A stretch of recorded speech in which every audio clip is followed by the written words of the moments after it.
Jan Mokke en ons is hier van die Autoneka familiemark hier in George.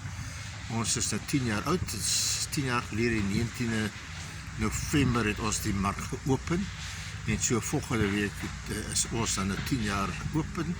En ons is hoogs suksesvol en baie dankie vir George se mense en al die ouer mense die bly altyd hulle kinders van hier die hele land hier naartoe bring.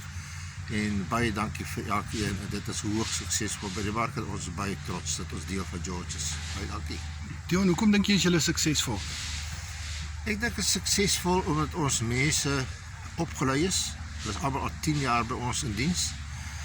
Allemaal weet hulle moet vriendelik wees en elke stadjie ouer weet dat hy mag niemand beïnvloed om goed te koop nie. Dit is 'n vrye ding om te koop en die hele mark se begin alles berus op integriteit.